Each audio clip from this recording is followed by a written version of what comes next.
안녕하십니까. 정치블로그 IMP터 임명노입니다. 저희가 총선 아바타라는 선거 기획 취재 프로젝트를 진행하고 있습니다. 오늘로써 31일차가 됐습니다. 앞으로 남은 기간 동안 선거 브리핑을 매일 여러분에게 들려드리도록 하겠습니다. 오늘은 옥천과 청주 이야기부터 시작하겠습니다. 열심히 하겠습니다. 지난 정권이 거짓말 정권 아닙니까? 이 거짓말 정권의 흐름이라고 봅니다. 오만의 정권의 흐름이라고 봅니다. 어떻게 국민의 알 권리인 TV 토론회, 지방 신문들의 주최하는 토론회를 전면 거부하고 있어요. 이게 말도 안 되는 거 아닙니까? 저희가 처음으로 이제 작은 군 단위의 도시를 갔다 왔습니다. 옥천군입니다. 이제 옥천군 갔다 온 소감 어떻습니까? 그 이재한 후보로 인터뷰를 했습니다. 그 과정 속에서 어떤 할머니 한 분을 옥천 시장에서 만났는데 그 할머니가 이야기했던 부분이 굉장히 좀 인상 깊어요. 무엇보다 그분은 현역 국회의원은 지역구 국회의원은 바꿔야 된다는 걸 굉장히 강하게 피력을 했어요. 그럼에도 불구하고 박근혜 대통령에 대해서는 애잔하다. 그 자기의 그 슬픈 감정이 온전히 전달된다. 이 부분을 또 강조를 했어요. 두 가지 마음이 공존을 했다는 거죠. 애증이라고 할까요? 그런 시기에 어쩌면 이제 박근혜 대통령은 미워하지는 않지만은 그녀가 해놓은 어떤 정책들과 공약들의 어떤 불성실함 이런 부분들, 정치에 대한 환멸 이런 부분 때문에 사람들이 좀 지지율이 좀 많이 떨어지지 않았나 좀 생각이 듭니다. 그렇죠. 그게 박근혜 대통령의 어머니의 고향인 옥천까지도 저는 번졌다는 게 우리가 좀 짚어야 될 부분 같아요. 네, 그렇죠. 그 다음에 우리가 이제 간 곳이 청주입니다. 이제 청주에서 만난 사람들 누구를 만나는지 한번 보도록 하겠습니다.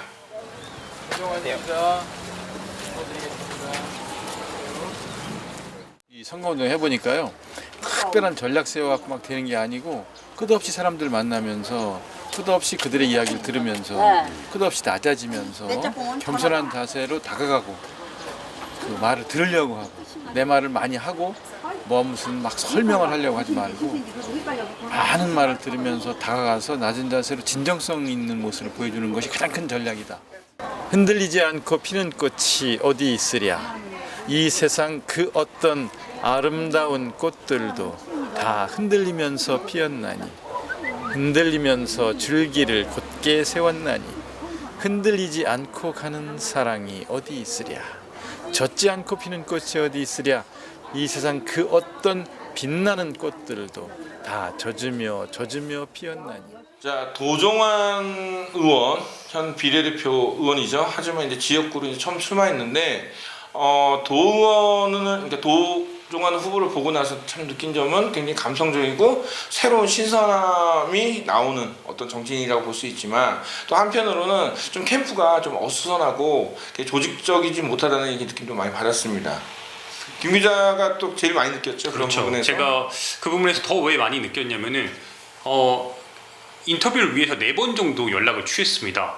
근데 그 과정 속에서 연락을 취할 때마다 각각 다른 사람들을 연결을 하는 거예요. 결국에는 우리가 도종환 후보를 만났을 때 도 후보는 우리 국민TV 그리고 IMP터 선배 같이 갔을 때 우리를 마치 처음 연락을 받은 거냐 그렇게 대했단 말이에요. 저는 이게 조직이 얼마나 유기적으로 지금 연결이 안 돼 있으면은 연락이 이렇게까지 안 될까 하는 그런 모습이 진짜 느껴진 거예요. 저희가 전반적으로 이제 부산 지역에 그다음에 그 경남 김해 김경수 후보 캠프를 보면 굉장히 캠프 조직이 탄탄했다는 것을 볼 수 있었거든요. 그래서 그런 면에서 어떤 후보들이 선거에 이기기 위해서는 어떤 조직 관리라든지 그렇죠. 그 캠프 관리가 좀 더 철저히 할 필요성이 있다고 좀 봅니다. 그럼에도 불구하고 저는 우리들에게 시민들을 위해서 시르를 푼 도종환 의원이 만약 된다면은 큰 변화, 문화적으로 정말 큰 변화가 있을 거라는 것도 꼭 얘기하고 싶습니다. 지금 결론적으로 말하면 저희들이 충북이 8석입니다만은 8석을 전부 석권하려고 합니다. 지금 관건은 우리 청주권에 4석의 의석이 있습니다. 비청주권에서는 저는 무난히 다 달성될 거로 보고요. 지금 현재 청주권 4석 중에 3석이 야당이 12년을 해왔습니다. 그래서 이번에 우리 여당이 청주시를 책임져 끌고 간다는 의미에서 4석을 다 확보하는 것이 우리 새누리당으로서의 이번 선거의 목표라고 말씀드리겠습니다. 도종환 그 후보 외에도 이제 막강한 정호택이라는 후보가 있는데 이 정호택 후보가 이런 얘기를 했죠. 청주를 제외한 나머지 4곳은 당연히 새누리당, 그리고 청주의 4곳도 새누리당이 이번 20대 총선에서 의석을 차지할 것이다라는 얘기를 했습니다. 원래 청주는 4곳 중 3곳이 다 이제 야당 의원들이 이제 그 의석을 차지했던 곳인데 점점 더 변화의 바람, 이게 무슨 변화라고 보냐면은 선거에 대한 좀 환멸을 느끼거나 공천에 대한 그 싸움을 보면서 부동층이 좀 많이 늘어났다는 거죠. 그래서 이번 선거는 이 부동층이 어떻게 움직이냐에 따라서 많이 차이가 있을 거라고 생각됩니다. 어쨌든 오늘이 처음으로 총선 이제 선거 운동이 시작된 날인데 오늘 저희가 이제 옥천과 청주를 이제 돌아다녀 봤는데 대체적으로 좀 옥천과 청주는 조용했습니다. 그 이유는 어쩌면 좀 워밍업, 또 그 조직원들, 그 운동원들이 아직까지는 선거 방식이라든지 그 다음에 어떻게 할 줄 몰랐기 때문에 좀 천천히 시작이 된 것 같고, 조금 시간이 지나면 지날수록 굉장히 큰 뭐 선거 운동, 뭐 강력한 선거 운동, 그다음에 뭐 시끄러운 선거 운동이 좀 될 것 같습니다. 네, 피터 선배 오늘 하루를 좀 정리를 한다면 피터의 한 줄. 박덕흠 후보는 왜 토론에 참가를 하지 않을까? 이 말은 뭐냐면은 지금 일부 후보자들이 토론에 불참하는 경우가 많습니다.